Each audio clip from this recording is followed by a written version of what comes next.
Vamos lá? Nós estamos no segundo dia desse nosso propósito. E hoje eu quero compartilhar, então, como eu falei, a respeito da letra, né? Ontem falamos a respeito do estandarte, hoje falamos a letra, hoje vamos falar da questão da letra. Então, pegando aqui nosso PDF, quer dizer, PDF não, essa apresentação.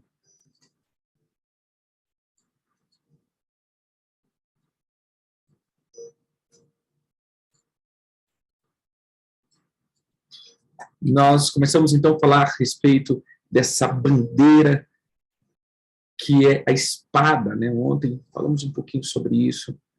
E hoje, então, vamos para a questão da insígnia ou da letra.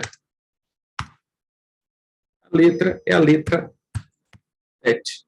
Deixa eu pegar ela aqui.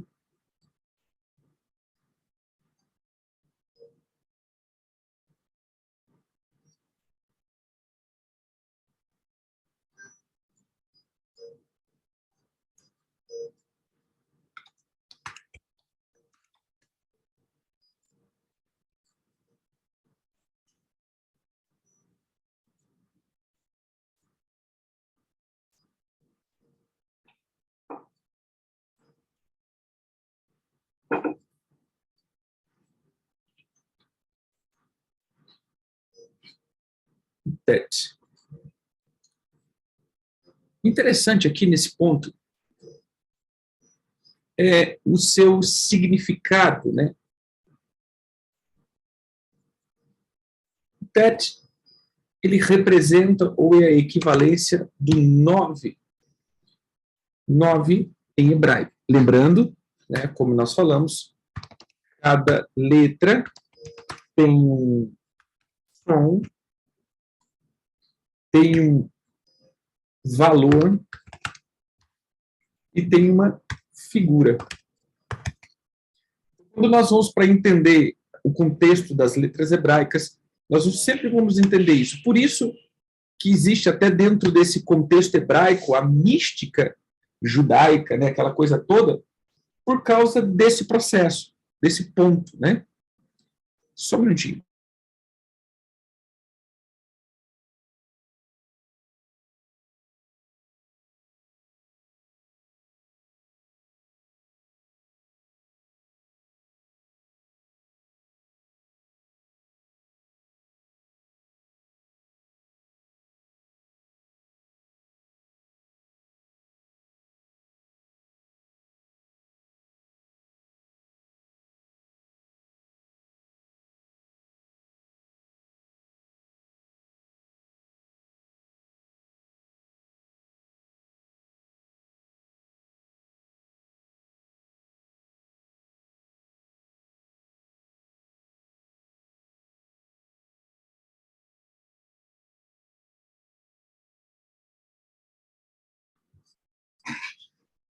Então, nós vamos ver que cada letra, e nós falamos na questão da mística judaica, em relação a isso, porque cada letra, ela não é só uma letra, ela tem todo um contexto em torno dela, né? Ela tem todo um aparato em torno dessa letra.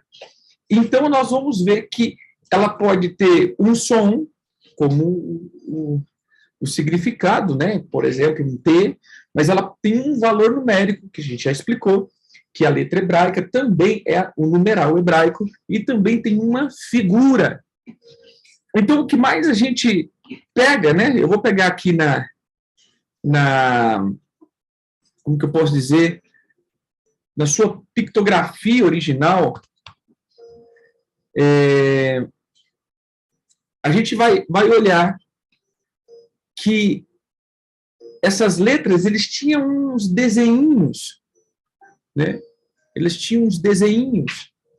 E é interessante, eu vou jogar aqui para vocês. Onde está o meu negócio do coisa? Está aqui. Deixa eu fazer um outro aqui. Montando com vocês aqui junto.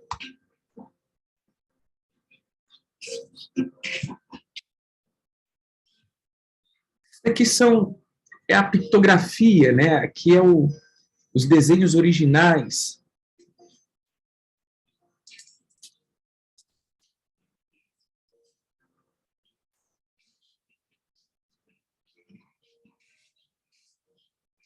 Então, você vai ver cada letra com os seus desenhos originais, né? Aleph, a cabeça de um boi. Bentz a gente fala que é uma casa com uma entrada. Land, que é como um L. Dalet, como uma porta. Rei, um homenzinho. Vav, Zain, Het, como um muro. Tet, como uma roda. Eu quero pegar essas duas partes aqui. Como a roda, e a roda, ele fala de um acelerar. Mas um outro ponto que nós podemos entender de Tet, né? Imagine Tet como uma gestação.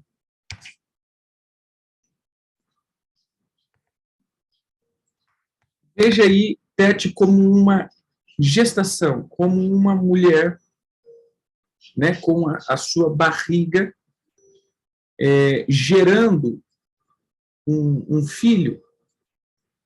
Então, imagine aí Tet como esse... Vou colocar uma fotinha aqui. Como esse gerar. Ou seja, imagine Tet como esse gerar. Então, a gente vê a letra, né? Ela tem esse formato. Então, imagine como gerar. Aonde eu quero chegar aqui?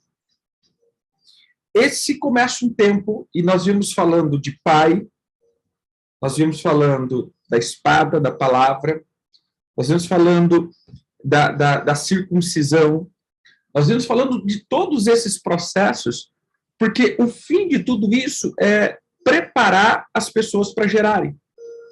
E, na verdade, todo o nosso processo é o que geramos e por que geramos e, na verdade, por que não geramos.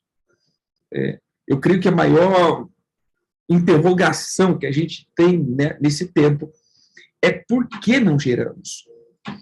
Por que as coisas não acontecem? Porque as coisas não acontecem como nós gostaríamos que acontecessem.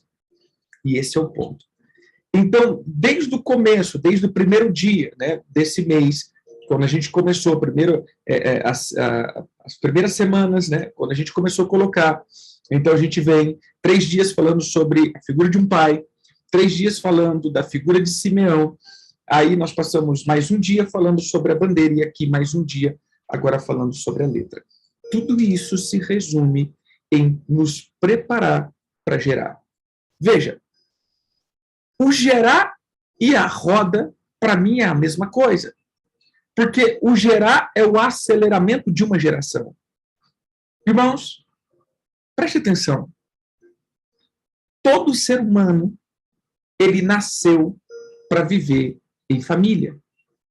Nenhum ser humano nasceu para viver sozinho. E isso, o ponto é, nenhum ser humano nasce sozinho. Essa já é a maior expressão que o ser humano, ele nasceu para viver em família. Veja, vamos para a Bíblia. Repare isso. Vai para Gênesis.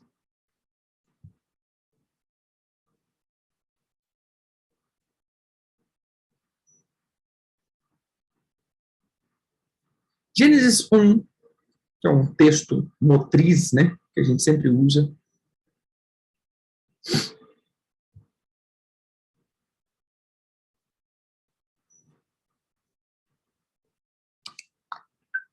Criou Deus, pois, o homem à sua imagem. A imagem de Deus o criou. Homem e mulher os criou. Palavra do Senhor. E abençoou E abençoou Deus o homem e lhes disse: sede fecundos, multiplicai-vos, enchei a terra e sujeitai-a, dominai sobre os peixes do mar, dominai sobre as aves dos céus e sobre todo animal que rasteja pela terra. Veja a ordem do Senhor: sede fecundos, multiplicai-vos. Entenda isso, meu irmão. Essa é a ordem criativa da criação. Parece uma redundância, mas não é. Veja, a ordem do Senhor é: eu nunca vou fazer algo que não seja multiplicável. Para mim, isso é a máxima do nosso Deus. Eu nunca vou fazer algo que ele não seja multiplicável. Se você botar isso na tua cabeça, você nunca mais, eu creio que vai padecer de algumas coisas. Tudo que Deus começa a fazer será multiplicável. Deus nunca faz algo que não é multiplicável. Eu vou dizer isso, Deus nunca faz... como que eu posso usar essa palavra? Deus nunca faz nada que simplesmente termine em si mesmo. Deus sempre vai fazer algo que vai produzir uma semente. E essa semente dará continuidade naquilo que Deus faz. Sempre será assim. Se Deus começou a fazer alguma coisa na sua vida, isso não termina naquilo que ele começou. Ele te deu algo multiplicável. Se o Senhor te abençoou com uma economia, essa economia não é uma economia simplesmente para o momento, é uma economia multiplicável. Se Deus começou um ministério, não é para terminar em você, é multiplicável. Se Deus começou algo em você, não termina em você, é multiplicável. Tudo que começa em você não pode terminar em você. Começou em Adão e não poderia terminar em Adão. Esse, para mim, é a máxima. Nós estamos esquecendo desse ponto e estamos pensando só em nós. Por isso, no mês do Pai, termina com a letra do gerar. O Pai gera. O Pai não é aquele que termina em si mesmo. A paternidade não termina na paternidade. A paternidade não termina em si mesmo. Um pai não termina em si mesmo. Um pai só é pai quando ele gera. Senão ele é homem e não pai. Entende aqui? A palavra pai não tem nada a ver com um homem. A palavra pai tem a ver com um homem que não pensou em si mesmo e gerou outros segundo a sua imagem. Isso é pai. Então, a máxima que o Senhor sempre vai trabalhar é a palavra multiplicar. A palavra multiplicar em hebraico é a palavra rabá, que significa ser ou tornar-se grande, ser ou vir a ser muitos, ser ou tornar-se muitos, ser ou vir a ser numeroso, tornar-se numeroso. Mas a palavra aqui é: torne isso que eu fiz grande. Olha o que o Senhor está dizendo. Criou Deus, pois, o homem à sua imagem. A imagem de Deus os criou. Homem e mulher os criou. E Deus os abençoou. Ou seja, Deus lançou uma brahá. Deus liberou uma palavra multiplicadora. Tudo que Deus abençoa tende a prosperar. E Deus, ele diz exatamente isso. Deus pega esse homem, como Jesus pegou aquele pão, levantou os olhos para cima e lançou uma bênção e repartiu e diz: isso que eu estou fazendo, eu estou multiplicando para que se torne grande. Ou seja, 5 pães se tornaram 5 mega ultra power super tops pães, que multiplicou para muita gente. Quando o Senhor criou o ser humano, ele fez a mesma coisa, pegou o ser humano que tinha criado, lançou a mesma brahá, ou aquela bênção e disse: torne-se grandes. Mas o problema é que nós estamos entendendo que tornar-se grande é o tanto que eu me elevo. E esquecemos, na verdade, que tornar-se grande é o tanto que eu duro. Não é para cima, é para frente. Essa é a grandeza. E eu só vou para frente com os meus filhos. E essa é a dinâmica do reino. Gerar está na essência de um pai. Porque estamos em crises de paternidade. Porque estamos em crises mentais, não queremos mais gerar. Queremos viver. Porque gerar custa a nossa vida. Entende isso? Gerar custa o meu eu.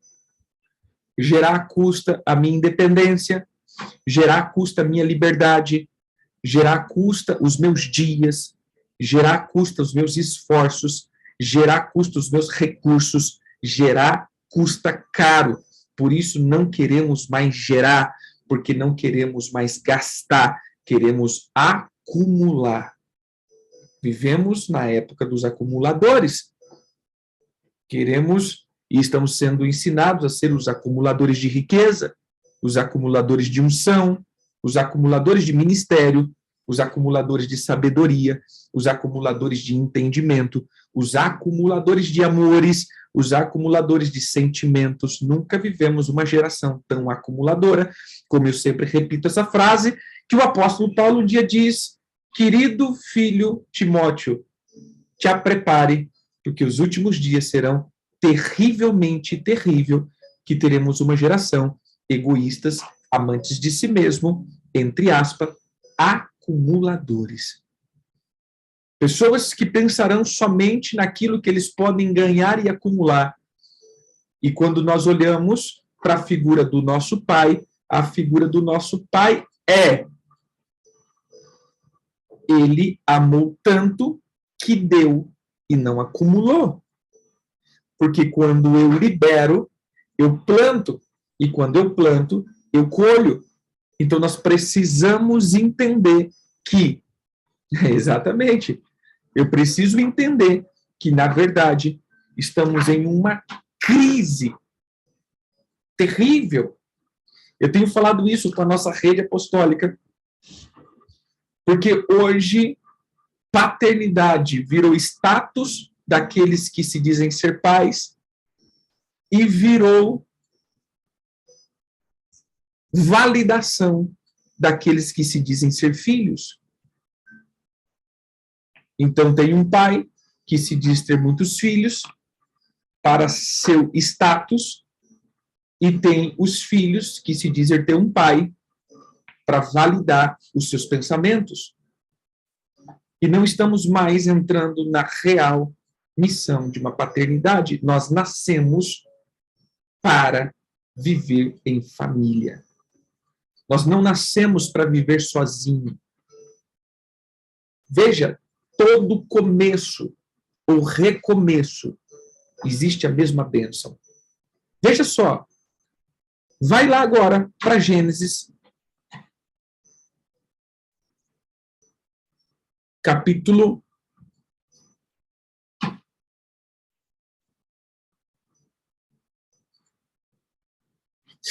8.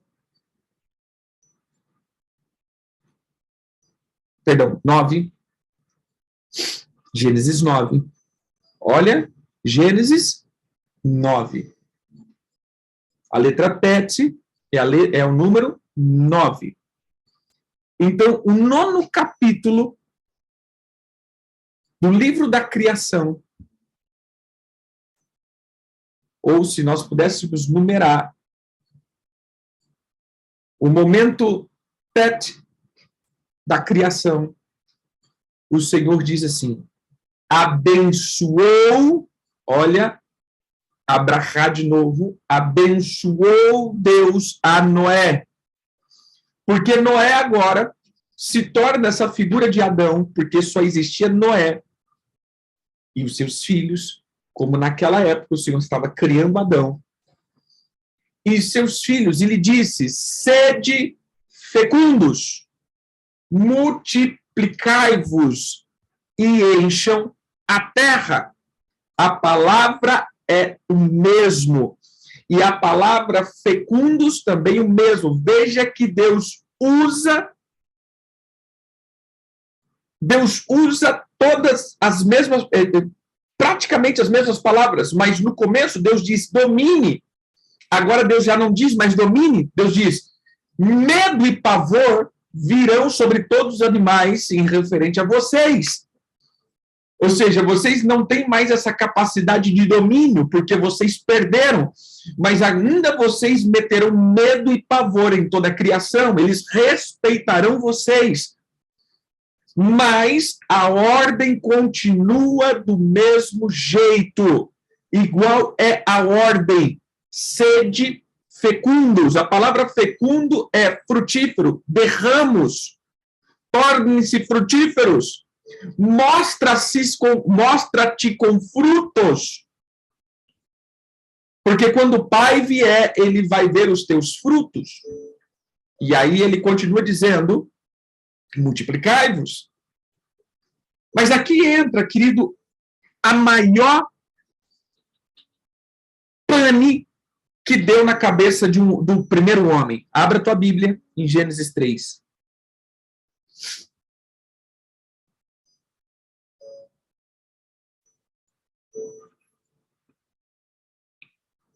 Quando ouviram, verso 8, a voz do Senhor Deus, que andava no jardim pela viração do dia, esconderam-se da presença do Senhor Deus, o homem e a sua mulher, por entre as árvores do jardim. E chamou o Senhor Deus ao homem e lhe perguntou, aonde está? E ele respondeu, ouvi a tua voz no jardim, e porque estava nu, tive medo e me escondi.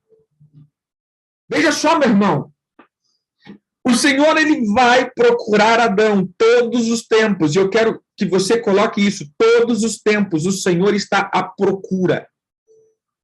O Senhor está sempre procurando. O Senhor está sempre caçando, não no sentido caçar, mas no sentido de buscar.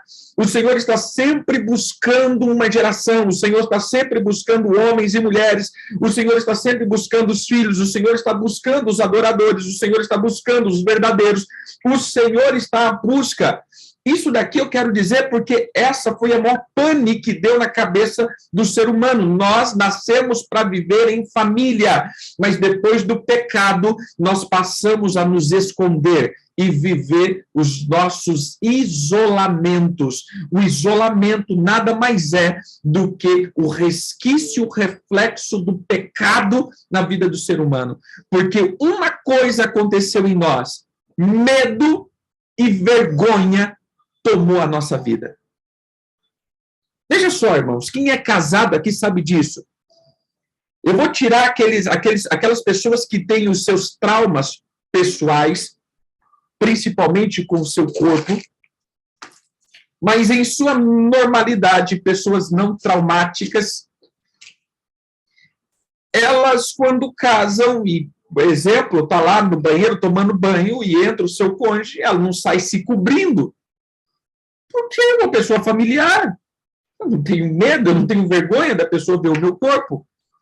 Por quê? Porque é uma pessoa familiar, é da minha família. Adão tinha algo tão profundo com Deus. Qual era o medo dele estar nu? Sabe o que aconteceu? Uma coisa aconteceu. Por que eu me cubro quando eu estou nu? Quando eu vejo uma pessoa que não é íntima minha. Uma das coisas que perdeu foi a intimidade. Deus já não é mais íntimo, Deus já não é mais próximo, Deus já não é mais aquele que está com o coração agradável a mim. Então, na verdade, o que muda, querido, não é a visão de Deus para comigo, porque Deus está sempre nos buscando. Você acha que Deus não sabia que Adão já tinha metido os pés pela mão? Você acha que Deus não sabia que Adão já estava totalmente destruído? Você acha que não sabia que Adão já estava totalmente demoníaco? Você acha que Deus não sabia que Adão já estava endemoniado? Porque isso que aconteceu. Ele passa a estar endemoniado, ele passa a estar com sentimentos, informações e, eu vou colocar aqui, genética da serpente dentro dele. Por isso pecamos, todos pecamos. Adão passa a estar destituído da glória daquele momento, e a glória ali simbolizava o jardim, ele sai de dentro do jardim, ele sai de dentro de Cristo, ele sai de dentro do próprio Pai, ele sai do ambiente familiar e ele é expulso. Por quê? Porque ele já estava com a genética da serpente dentro dele, ele já se tornou parece meio doido falar isso, ele já se tornou um filho de Satanás, porque ele estava com a genética de Satanás, por isso Cristo precisou vir para trocar a nossa genética e nos tornar filhos de Deus através de Jesus. Por isso, lá em João diz isso: aqueles que creram no seu nome, o Senhor deu-lhe o poder de se tornarem filhos de Deus. Então, ele perdeu essa filiação, e se ele já não era mais filho de Deus, era filho das trevas. Então, veja só, meu irmão, eles perderam todo o nível de intimidade, e agora Deus passa a ser estranho. Mas volta aqui. Quem mudou a visão? Não foi Deus para com o homem, mas o homem para com Deus. Agora, o pai é alguém severo. O pai é alguém punitivo. O pai é alguém estranho agora. O pai é alguém que vai me castigar, vai me punir, vai me matar. Essa foi a primeira coisa que aconteceu, irmãos. Isso é tão real que isso sempre, na verdade, acontece. Sempre. Todas as vezes a nossa visão faz com que vejamos o outro segundo aquilo que eu penso que o outro está pensando de mim. Mais ou menos assim. Não é assim? Todo mundo que tem a sua mente impura, quando olha alguém, pensa que o outro está vendo impureza. Por isso, para os puros, tudo é puro. Por impuro, tudo é impuro.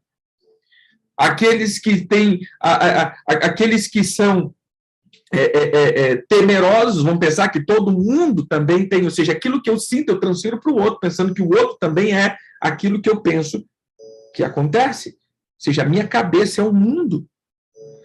E aqui está o problema central, porque agora nós vamos ver Deus como alguém longe, bravo, carrasco, irado e de mau humor. E esse é o contexto. Esse é o contexto da criação.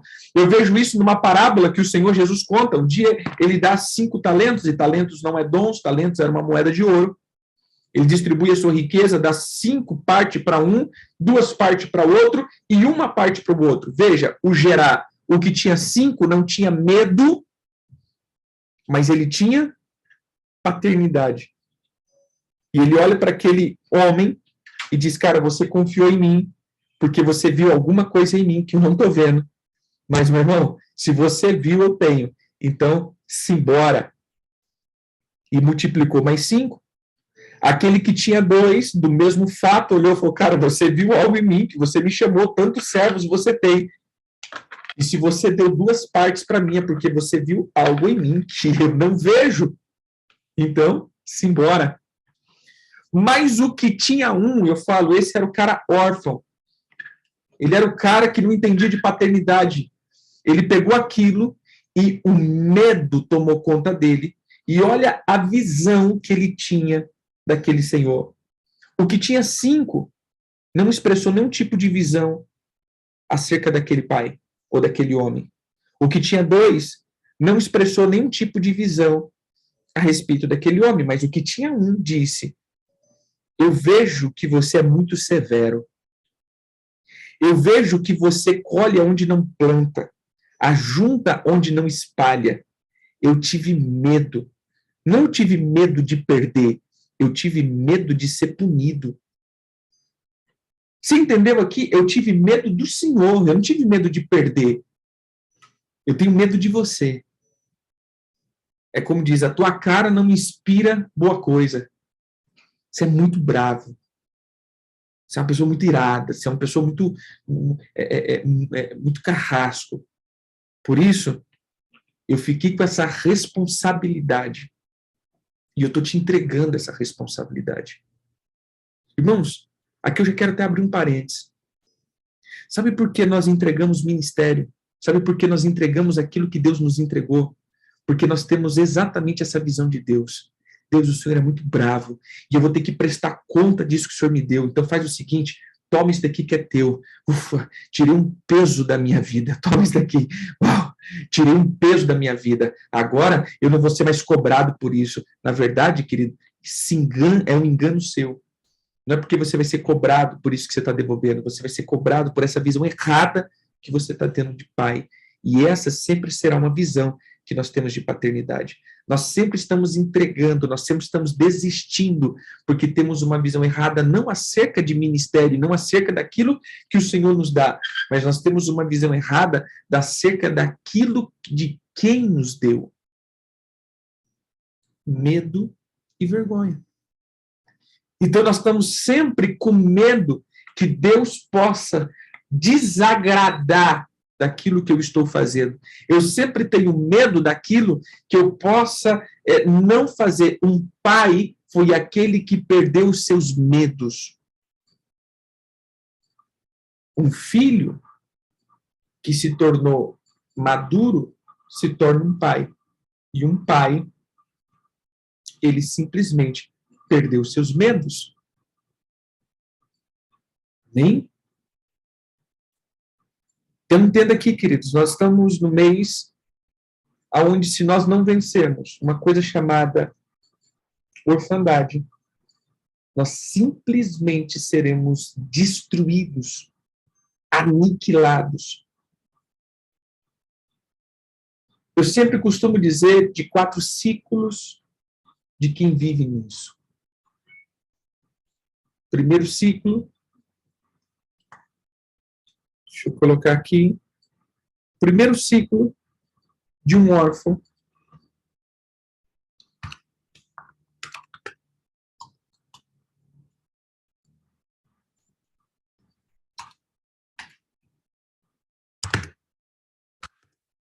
é a empolgação.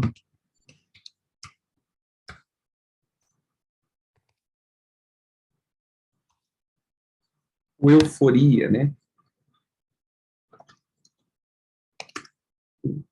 Isso, parece que é errado aqui. Euforia. O que seria empolgação ou euforia? O primeiro passo de um órfão, ele se enche não de motivação, mas sim de uma empolgação. Ele está sempre empolgado, ou seja, ele tem uma ideia, e aquela ideia sempre na cabeça dele vai ser a ideia que vai fazer ele ser visto, reconhecido. Então, ele sempre está em busca de um reconhecimento. Deixa eu abrir um parênteses aqui. Essa questão do reconhecimento é tão profundo que todas as práticas de perversão, pecado profundo está na paternidade. Eu não sei se você já parou para ver isso. Veja só. Voltou?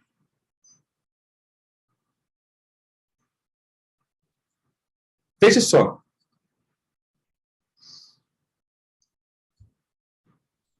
Essa questão do órfão, ele sempre vai viver numa prática profunda de vício. O órfão, ele vai estar sempre em um vício. Porque, na verdade, ele está sempre caçando.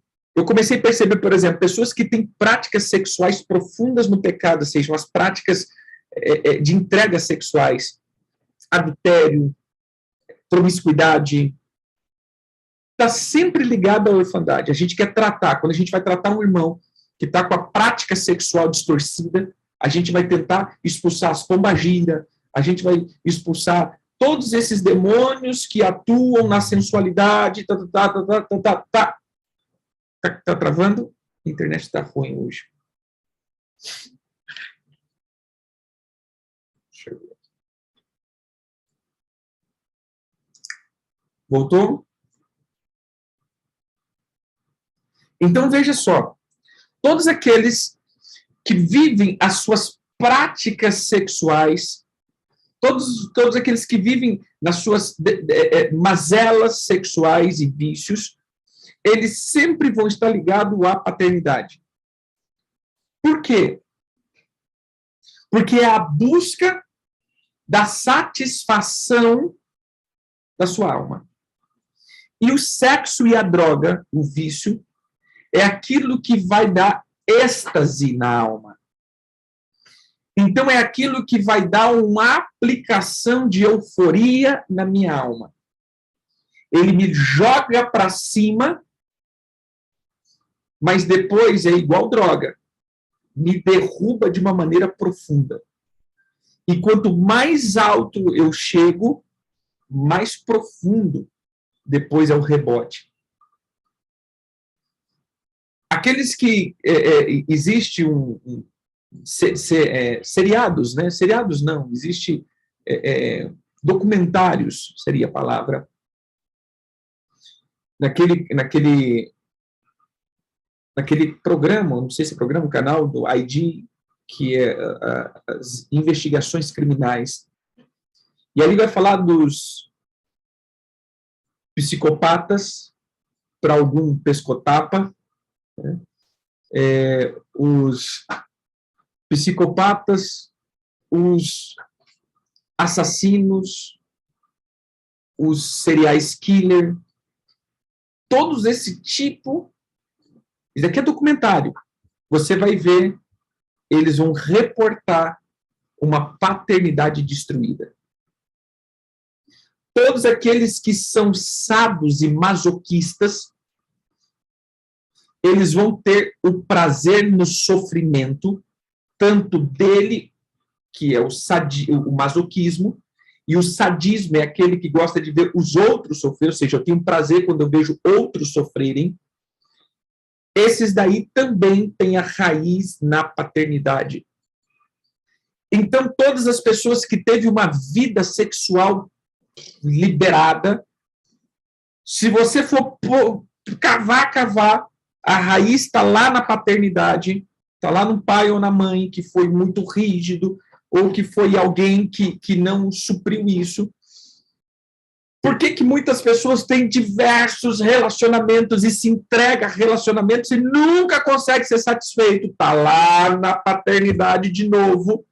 Por quê? Porque é o pai que abraça e diz, cara, eu te amo, vem cá, chega aqui, eu protejo. Então, quando, principalmente, uma menina não ouve muito eu te amo de um pai, ou tem abraço de um pai, o que acontece? O primeiro malandro que fala eu te amo, pronto, esse é o meu pai que eu sempre busquei, essa é a pessoa que eu sempre busquei, que na verdade não é o meu marido, mas é o pai que eu não tive, que está suprindo isso, e daqui a pouco meu irmão vai entender que esse vácuo de um pai nunca será preenchido por um homem, mas sim por Deus. Por quê? Porque o pai é a primeira figura de Deus que eu tenho acesso. E esse é o ponto. Sabe quem é o primeiro? Desculpa dizer isso, parece muito doido falar isso. Mas esse é o meu entendimento. Como diz, isso digo eu. O pai é o primeiro Deus que eu encontro na face da terra. É a primeira figura que expressa Deus na face da terra. E isso eu acho lindo de Deus. Deus poderia simplesmente criar todos os homens e dizer, tá pronto, vai lá, brinca no jardim, sejam felizes. Dominem tudo isso. Mas Deus não disse isso. Deus criou um homem e uma mulher e diz, agora, criem a humanidade a partir de vocês. Vocês me representam aqui para eles. Eles primeiro verão vocês. E quando eles me verem em vocês, eles voltarão para mim. Então, sempre será assim. Exemplo, nos dias de hoje, no cristianismo, se você parar para pensar, primeiro você viu Cristo em alguém, para depois você ver Cristo. Primeiro você enxergou Cristo através do teu pai espiritual, que não é aquele que está contigo hoje, mas vai ser aquele que te levou para Jesus. É o pai da conversão, aquele que te apresentou a palavra do evangelho. Esse foi um pai na sua vida. E primeiro você viu Jesus nele, para depois você ver Jesus. Essa é a palavra, por exemplo, daquela mulher samaritana.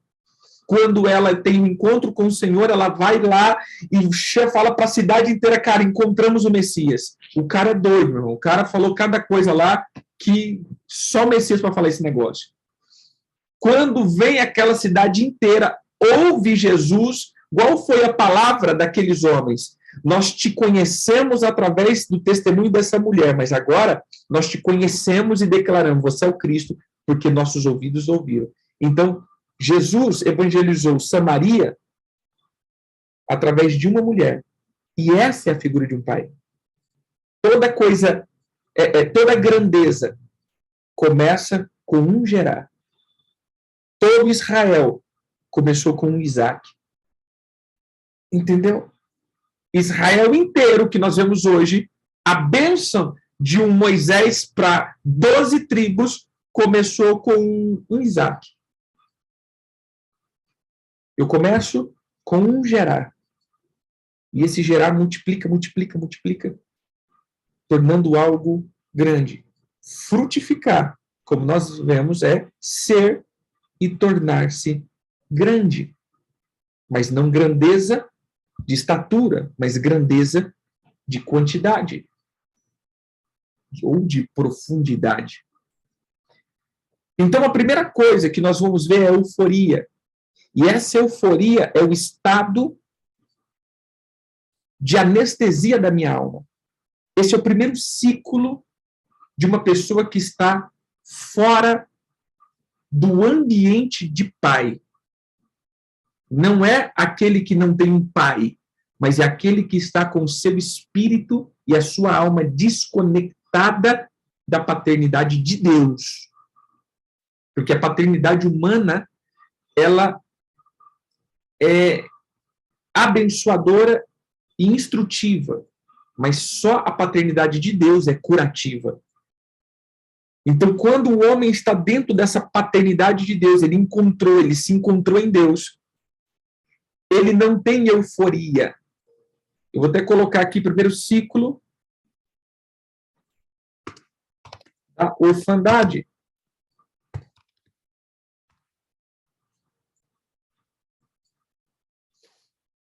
É a euforia. Ele está sempre eufórico, ele está sempre com ideias eufóricas, porque agora vai dar certo, agora me amará o meu Senhor. Agora me amará o meu marido. Veja o estado de Lia. Lia era a pessoa mais órfã que existiu, e ela gerou um monte dessas tribos. Começando aí por Simeão. Agora o meu marido me ama. Mas por que teu marido vai te amar? Porque eu estou fazendo alguma coisa. Porque agora você é alguém. Gente, quantos de nós estamos querendo ser alguém só para ser amado?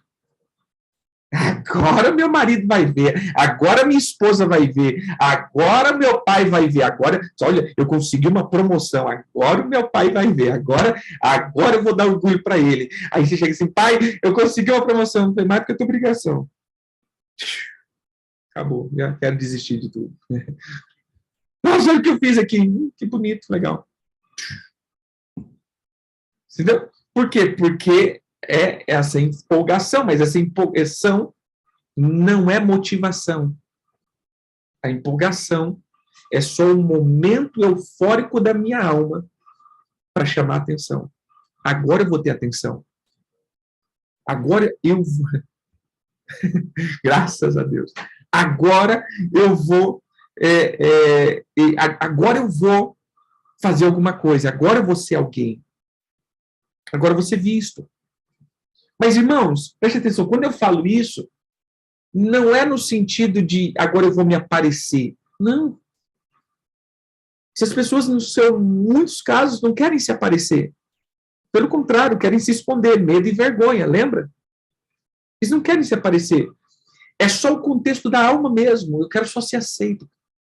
Eu quero só me sentir aceito. Na verdade, nós nem sabemos como expressar esse sentimento. É um sentimento tão confuso, tão quebrado, tão distorcido dentro de nós, que não tem nem explicação. para definir esse sentimento, que na mesma hora é um sentimento de amor, é um sentimento de ódio, é um sentimento de querer, é um sentimento de desistir, é um sentimento de tô bem, mas é um sentimento que eu tô mal, é um sentimento que tô junto, mas é um sentimento que eu não quero mais nem estar perto, é um sentimento tão confuso que parece aqueles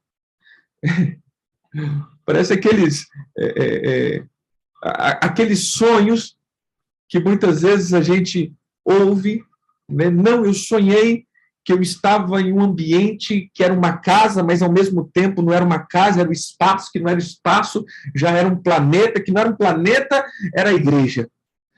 E aí eu estava indo com uma arma que não era uma arma, que na verdade era um estilingue, era um cajado, que era uma espada. E aí eu imaginei que eu acho que nunca ninguém viu isso, né? Então, na verdade, assim, sabe, aquela coisa assim tão confusa, que eu falo, rapaz, nem Hollywood pensou em tanta coisa assim, né? Então, a gente tem que entender que essa é a confusão de uma alma. Segundo ciclo de uma pessoa que está fora do gerar de Deus, ele passa, então, na crítica. E críticas aqui, queridos, não tem nada a ver com ser crítico, apesar de a pessoa órfã ser a pessoa mais crítica que existe. Mas crítica aqui eu quero falar como metas ou como padrão. Isso entra, então, uma coisa chamada perfeccionista. Todo órfão, ele vai ser a pessoa mais perfeccionista que existe.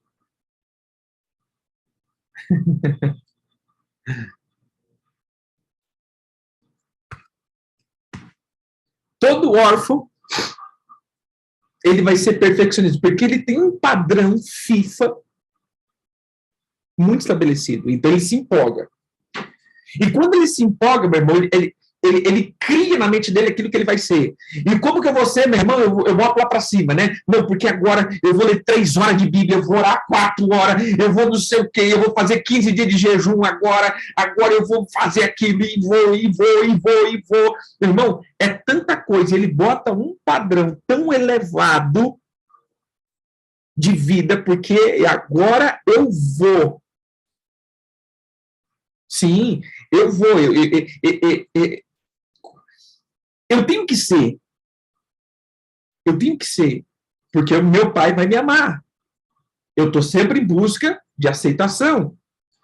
E aí eu coloco um padrão de como Deus ama alguém. Como Deus vai gostar de mim? Como meu pai vai gostar de mim? Quantos relatos, queridos, eu já vi isso? Tá, mas por que você é isso? Não, porque meu pai, ele sempre sonhou que eu seria isso. Aí eu estou sempre estudando, eu fui sempre a melhor aluno, eu sempre fui a melhor pessoa, eu sempre me destaquei. Mas por que você se destacou? Aí futuro, né? Isso aqui, passado. Futuro. Eu estou cansado. Mas por que você está cansado? Porque eu sempre tive que ser o melhor, Mas por que você... Porque o meu pai, ele não aceitava menos do que isso. Então chega um momento que você tira aquela capa e quer desistir de tudo. Mas por quê? Lá atrás, o pai. Tá? Volta o pai de novo. Tudo para impressionar o pai, lá na infância. Mas o problema é que, para impressionar o pai, depois o pai não está junto. Eu vou querer impressionar o marido, eu vou impressionar o pastor, eu vou impressionar... E tudo depois eu quero impressionar Deus. Você entende? Como eu impressiono Deus?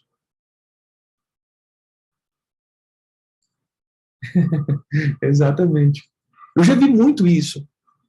Gente, eu já vi muito pessoas orando 3, 4 horas por dia. E eu vou dizer, querido, essas orações, em sua grande maioria, é ineficiente. Aí eu vejo mais resultado de uma pessoa que ora 5 minutos do que uma pessoa que ora 4, 5 horas por dia. Apóstolo, você está dizendo, então, orar muito não compensa? Não, não. Eu estou dizendo aquela palavra de Jesus, não é de vãs repetições. Não use de vãs repetições. Por que Jesus estava dizendo aquilo? Porque aqueles 3, 4 horas é uma busca desenfreada, descontrolada por aceitação. É uma ânsia de querer ver Deus, é uma ânsia de querer ter Deus, é uma ânsia de querer que Deus fale, é uma ânsia que, na verdade, eu não quero nem ouvir Deus, eu só quero, sei lá, sentir alguma coisa na minha alma. Não tem a ver... Veja só, essas buscas e esses padrões não tem nada a ver com Deus, tem a ver comigo. Se você parar para pensar, quando eu oro nesse tipo de desespero, eu não estou focado em Deus. Eu estou focado na minha dor. Você entendeu? O foco sou eu e não Deus. Eu não sei se você já teve essas questões, né? A gente que trabalha no pastoreio, a gente acaba ouvindo, né? Mas às vezes a pessoa pergunta, responde, explica a resposta, pergunta de novo e sai curado. Eu já cansei de ouvir isso, né? Não sei o quê, eu queria fazer uma pergunta, e pergunta, responde, fala, não sei o quê, tudo e termina, fala, olha, muito obrigado, eu entendi muitas coisas. E, na verdade, você só falou, paz do Senhor, irmão. E no final você falou, amém. Então, assim, o fundo do fundo, você não falou, você não explicou nada, né? Mas a pessoa queria, ela precisa soltar alguma coisa. Ela precisa liberar. Ela já sabe o que tem que fazer, mas é a alma dela. Mas, na verdade, a alma dela, ela colocou um padrão FIFA tão elevado,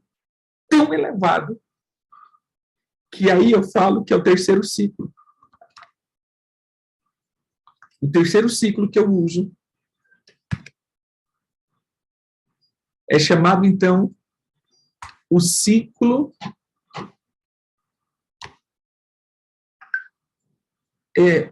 qual é a palavra que eu posso usar para isso? Da decepção.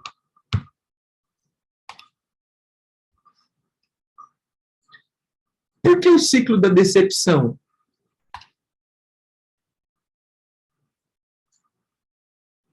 Porque essa pessoa vai ver que ela mesma não se enquadra naquilo que ela propõe como a vida perfeita. Ou seja, para que Deus me ame, tem que ser assim. Aí euforia. Agora eu entendi, Deus vai me amar. Lia, agora eu estou grávido. Deus vai me amar, agora eu estou grávido. Aí veja, eu estou grávido. Meu Deus, eu estou gerando. Agora o meu marido vai me amar. E aí eu dei o filho e o meu marido não gerou. Ah, não quero nem saber desse filho. Tipo assim, deixa pra lá. Vamos para outra coisa aqui. Entendeu? Esse momento, não, o filho não é muito importante. Agora vamos para outra coisa aqui. Irmãos, abra o parênteses de novo. Por que muitos filhos estão sendo quebrados dentro de casa? Que eles, na verdade, eram só fruto de uma alma que estava buscando aceitação. E como aquela gravidez, aquele filho, aquela coisa não mudou em nada a minha vida e nem meu casamento, então eu tiro o foco e vou buscar outro foco. E aquele filho, que se dane aí, vai lá, se cria aí, meu filho. Se vire, porque eu também estou tentando me virar aqui.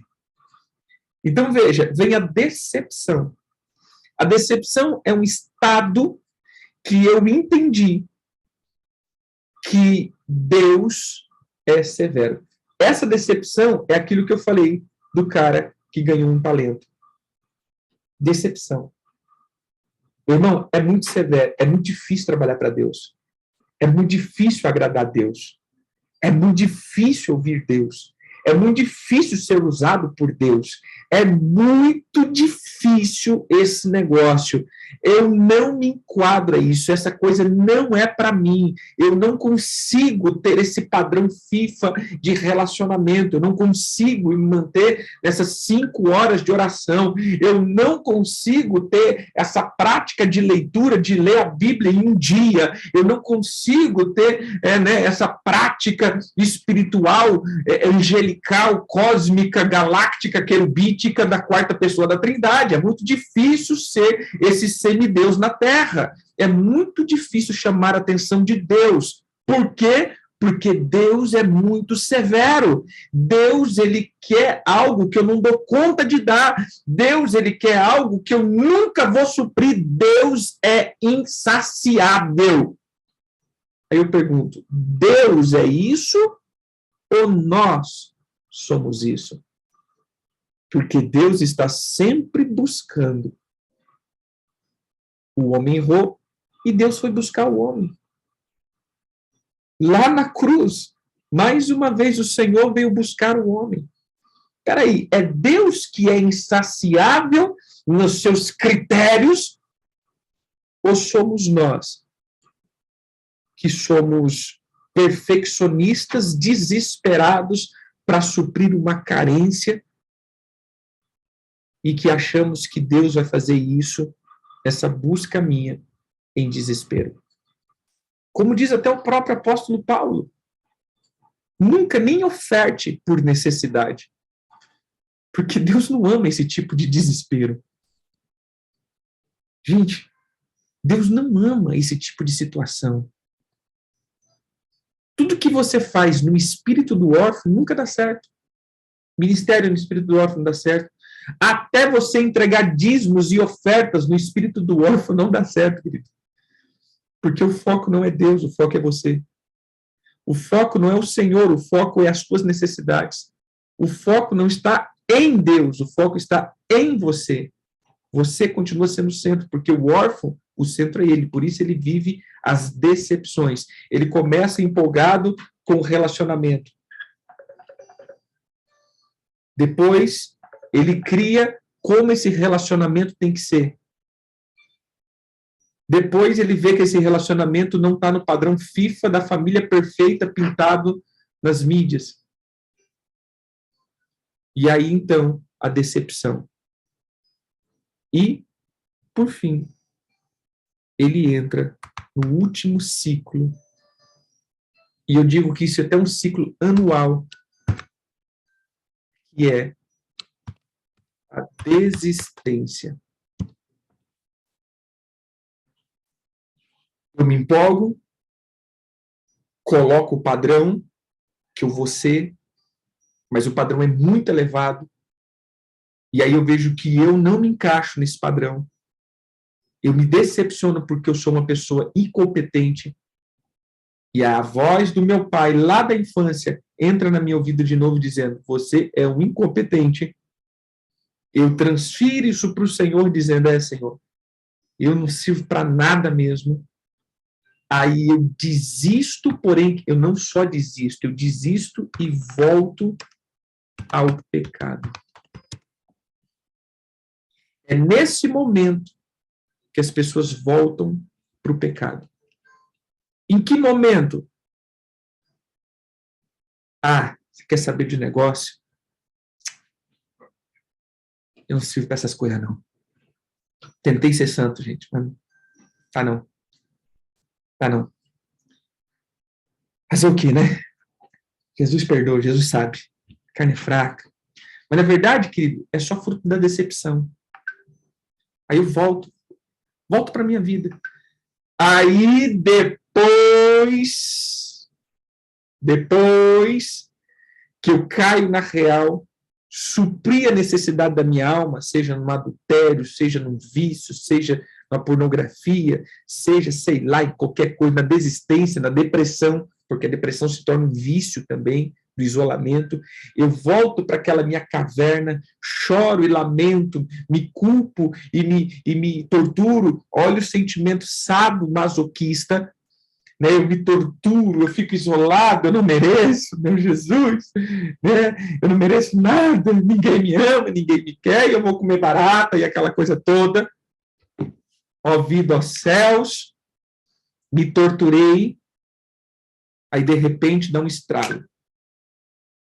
Não, agora eu me levanto. Volta o ciclo de novo. Eu me empolgo. Agora vai, agora eu descobri a fórmula mágica, gente. Agora vai dar certo. Aí você estabelece o padrão FIFA. Então, agora não, é porque eu estava fazendo errado. Agora vai ser desse jeito, mas é assim, e vai, vai, vai, vai. Aí você se decepciona mais uma vez, porque o padrão FIFA é muito elevado, que nem os anjos, eu creio que entram nesse padrão FIFA. E aí você se decepciona e desiste mais uma vez. Então, esse é o ciclo que muitas pessoas entraram e ano após ano não conseguem frutificar. Por que eu não frutifico, apóstolo? A minha vida é uma miséria. Jesus, eu não presto para nada. Não, querido. Aí que você se engana. Na verdade, você já prestou. Por isso Jesus veio, você já está prestando. A única coisa que você vai ter que fazer é uma coisa, voltar para o princípio. E o princípio é fundamento. Veja só.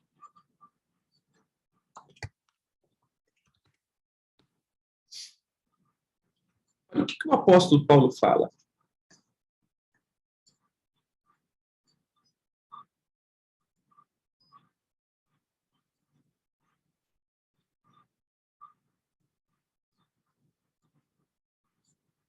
Deixa eu pegar o texto aqui.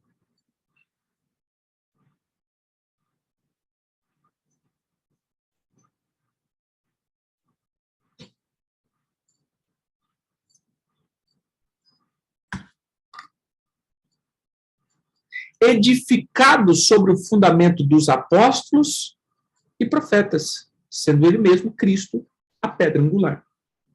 Então, preste atenção aqui, irmãos. Vou tentar desenhar isso aqui para você.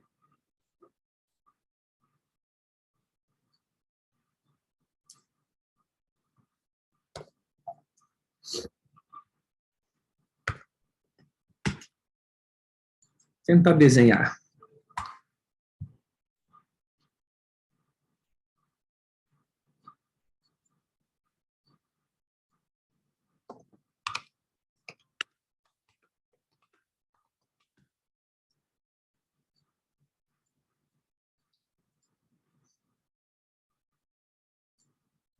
Deixa esse desenho.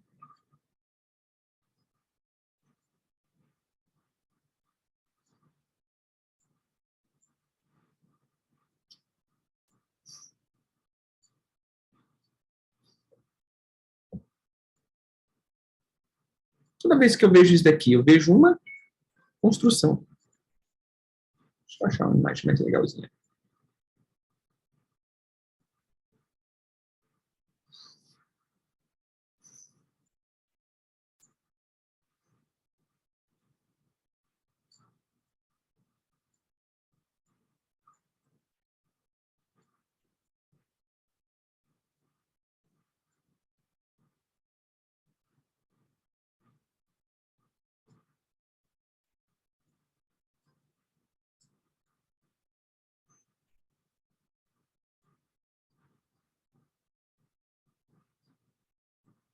Veja só.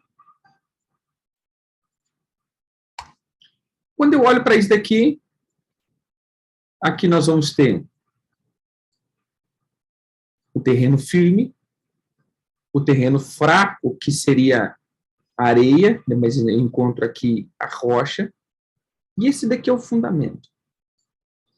Então, eu lancei um fundamento. Eu sei que aqui, vai ser uma casa onde terá um quarto, outro quarto, um banheiro e uma sala-cozinha. Como eu sei isso? Simples. O fundamento já diz. Entendeu isso? Quando ele diz assim, vocês estão fundamentados nos fundamentos dos apóstolos e profeta, é porque esse fundamento aqui seria os apóstolos e profetas, ou seja, seria a nossa base, e depois daqui, isso daqui seria Cristo, aquele que é a rocha. Então eu cavo e construo em Cristo, e aí eu lanço o fundamento, e o fundamento agora eu lanço as paredes. O que nós estamos fazendo todos os dias? Sabe essa fase da desistência? A desistência seria quando eu quebro as paredes. Porque as paredes só vão expressar o que eu já fiz aqui. Mas aí eu volto a construir em cima desse mesmo fundamento. Irmãos, eu não posso fazer uma parede aqui. Por quê? Porque essa parede não vai suportar peso, porque não tem um fundamento embaixo. Então, no fim, se eu quebrar todas as paredes e voltar a edificar sobre esse fundamento, essa construção será igual à construção passada. Ela pode ter alguns detalhes diferentes, mas a sua base, a sua construção, a sua ideia será sempre a mesma: 2 quartos, uma cozinha e uma sala-cozinha. Por quê? Porque o fundamento já determina como vai ser a construção. É simples. O que eu tenho que fazer? Eu vim do mundo com o fundamento. Eu vim do mundo fundamentado com princípios, com ideias de vida.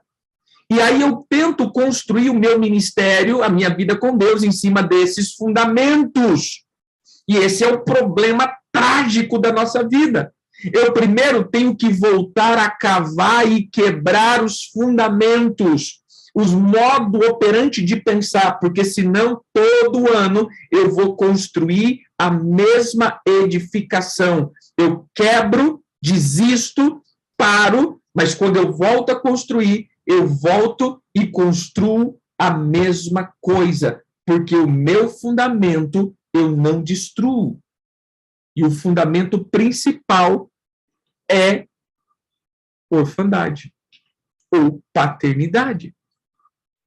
Se eu vou para construir dentro do fundamento Jesus, eu estou seguro, sei que eu sou filho, não preciso satisfazer ninguém, porque Deus já se satisfez em Cristo Jesus. Eu já fui aceito.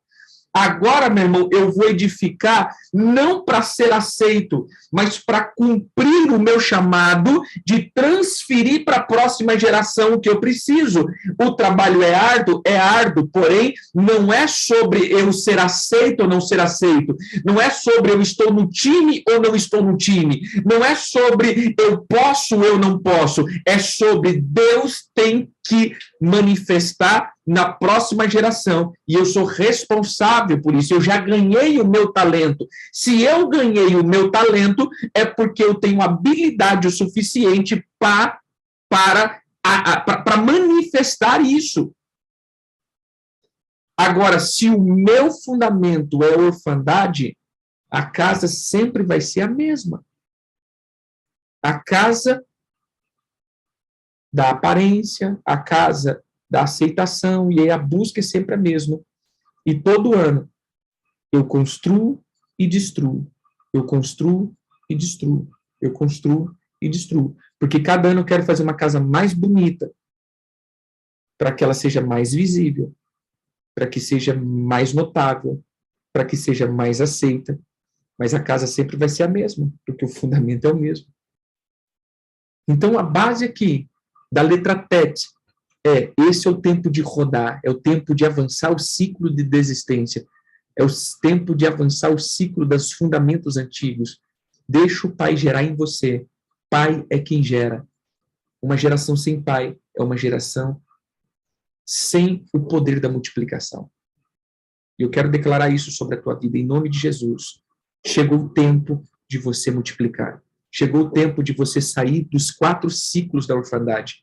Chegou o tempo de você buscar essa empolgação. Chegou o tempo de você entrar nesses padrões perfeccionistas. Chegou o tempo de você, chegou o tempo de você parar de buscar isso. Chegou o tempo de você parar de buscar aceitação, parar de buscar o perfeccionismo. Chegou o tempo de você parar de se decepcionar e chegou principalmente o tempo de você parar de desistir. Esse é o tempo, eu quero declarar isso. Esse é o tempo que você vai parar de desistir. Esse é o tempo que você entendeu que você já foi aceito. E eu quero declarar em nome de Jesus, profeticamente, que essa chave muda na sua vida. Com toda a força da minha alma e do meu espírito, do meu corpo, eu quero declarar isso. Que essa chave muda na sua vida. E você entenda, por uma vez por toda, que você já faz parte do corpo de Cristo e você não está ainda em período de probatório. Você não é alguém que está em probatório, que está em expectativa. Você já foi aceito por Cristo, já está fazendo parte da família do Pai. Você já foi comissionado, você já tem o seu talento na mão e o Pai não é severo, o Pai não é carrasco, o Pai não é aquele que está buscando um erro na sua vida. Pelo contrário, o Pai é o que mais te busca e te impulsiona a ser alguém vitorioso e multiplicador. Eu abençoo a tua vida. Como um pai apostólico nessa geração, eu abençoo a sua vida. Eu declaro que o espírito e os pensamentos e os fundamentos dos órfãos sejam arrancados da sua vida, seja destruído. Que hoje, profeticamente, a gente fala tanto de arma espiritual, quero que em nome de Jesus o Senhor venha com uma patrola espiritual e passe sobre esses fundamentos errados da sua vida, arrancando mesmo, destruindo todo fundamento criado na orfandade, todo medo, toda vergonha seja arrancada da tua vida. Não temas, diz o Senhor. Não tenha medo. Não tenha medo. Porque o Senhor te chamou, e o mesmo que te chamou, ele te capacitou, e o mesmo que te capacita, ele te instrui. Não tenha medo. Mergulhe no Pai, que é puro amor, que te corrigirá, sim, que te exortará, com certeza, que arrancará coisas desnecessárias da tua vida, eu tenho plena convicção. Mas nada disso será para aceitação, mas será para frutificação. Em nome de Jesus. O ano passado, eu entendi essa palavra que o Pai corta os que não produzem, mas limpa os produtivos. E eu quero declarar que essa limpeza aconteça de uma maneira sobrenatural na tua vida. Que você entre com muita convicção. Não se empolgue. Pare com os teus pensamentos perfeccionistas. Deus te aceitou como você é, Ele vai te transformar, Ele vai te quebrar, Ele vai construir de novo, mas é Ele que vai fazer, não é você. Então pare de botar o padrão FIFA de uma vida perfeita ou uma vida espiritual. O Pai vai fazer isso. Pare de se decepcionar com você mesmo. Porque isso só é a busca de aceitação pelo Pai físico. Por último, pare de desistir. Eu quero que nessas próximas 2 semanas você ore pelo teu pai físico e a tua mãe. Se eles já morreram, não fique orando por eles, mas ore pelo teu coração liberar isso. Mas ore liberando eles do teu coração. E se o teu pai está vivo, eu te convido essas próximas 2 semanas, depois que você gerar isso, você ir lá, dar um abraço, dar uma oferta a ele de honra, leve um presente e abençoe, falando, a partir de agora, o ciclo da busca de aceitação para. Eu já fui aceito, eu já sou da família, eu já tenho casa, em nome de Jesus. Que o Eterno te abençoe, fiquem com Deus e receba a bênção de um pai. Eu te abençoo, mesmo não sendo teu pai espiritual, mas como um pai apostólico, eu te abençoo, em nome de Jesus. Shalom, shalom.